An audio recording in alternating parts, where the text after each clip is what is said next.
ஓம் சாந்தி. B K. Surajbhai அவர்களின் தாரணை வகுப்பு, ஜூன் 26, 2024. நாம் அனைவரும் அறிவோம், ஒரு சத்தியமான மற்றும் சுத்தமான மனதின் மீதுதான் பகவான் திருப்தி அடைகிறார். சத்தியத்தன்மை என்பதன் அர்த்தம் ஆழமானதாகும். உண்மையை பேசுவது என்பது மட்டும் சத்தியமல்ல. மீண்டும் மீண்டும் தவறு செய்துவிட்டு நான் தவறு செய்துவிட்டேன் என்ற உண்மையை கூறுவது சத்தியம் என்று கூற முடியாது. சத்தியத்தன்மை என்றால் சத்திய சொரூபத்தில் நிலைத்து விடுவது. அவர்களது சித்தமே சத்தியமானதாகி விடுகிறது.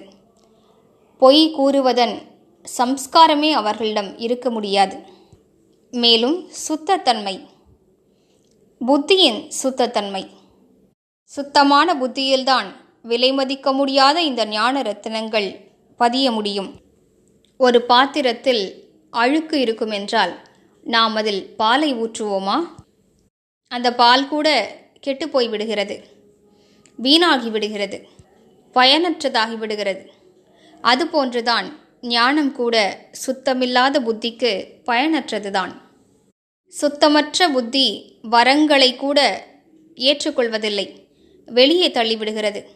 சுத்தமான புத்தியில்தான் வரங்கள் நிரம்புகின்றன. சுத்தமான இதயத்தில்தான் பகவானே கூடியமர்கிறார். இதனைதான் பக்தியிலும் கூறுகிறார்கள். அனைவரது இதயத்திலும் பகவான் இருக்கிறார் என்கிறார்கள். ஆனால் உண்மையில் அவர் அனைவரது இதயங்களிலும் இருப்பதில்லை. யார் மிக உயர்ந்தவர்களோ, யார் சுத்தமானவர்களோ அவர்களது இதயத்தில்தான் குடியிருக்கிறார். இதன் உள் அர்த்தம் என்னவென்றால், ஒருவர் மீது மிகுந்த அன்பு இருக்கிறது என்றால் இவர் என் இதயத்திலேயே இருக்கிறார் என்று கூறுகிறார்கள் அல்லவா? எனவே நாமும் பகவானை குடியமர்த்துவதற்காக நமது மனம் மற்றும் புத்தியினை சுத்தப்படுத்துவோம். சுத்தமான புத்தியினால்தான் யோகம் செய்ய முடியும். யோகத்திற்காக செய்யக்கூடிய கடுமையான உழைப்பு தேவையில்லாததாகிவிடும். சுத்தமான புத்தியில்தான் ஈஸ்வரிய பெருமிதம் இருக்கும், மகிழ்ச்சி இருக்கும், ஆன்மீக போதை இருக்கும், சுயமரியாதை இருக்கும். நன்றாக சோதித்து பார்ப்போம். நமது பாத்திரம் சுத்தமாக இருக்கிறதா, அல்லது இந்த அழகான பாத்திரத்தில் நாம் குப்பைகளை நிரப்பி வைத்திருக்கிறோமா? இந்த வாழ்க்கையில், இந்த உடலில் மிகுந்த மதிப்பு வாய்ந்ததே புத்திதான். பொதுவாக வெளியுலக மனிதர்கள் மூளையை புத்தி என்று நினைக்கிறார்கள் அல்லவா?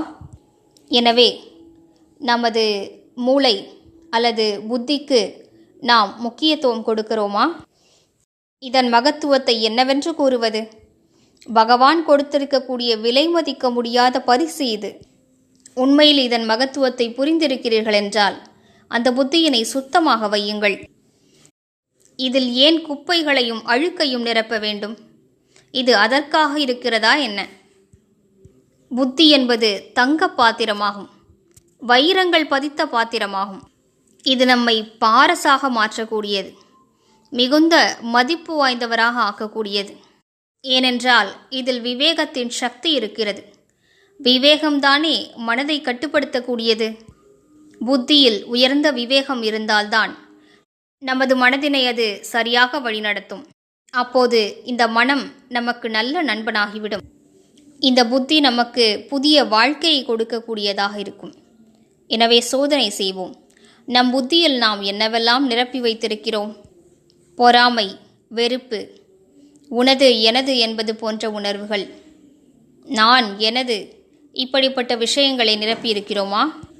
காமம், கோபம், பேராசை, பற்றுதல், அகங்காரம், சோம்பேறித்தனம், கவனக்குறைவு, இப்படி எதை நிரப்பியிருக்கிறோம்? பகைமை உணர்வை நிரப்பிவிட்டோமா? எதிர்மறைத்தன்மையை நிரப்பியிருக்கிறோமா? எதை நிரப்பியிருக்கிறோமோ அது தவறானது என்றால் அவசியம் நமக்கு கஷ்டத்தை கொடுக்கும்.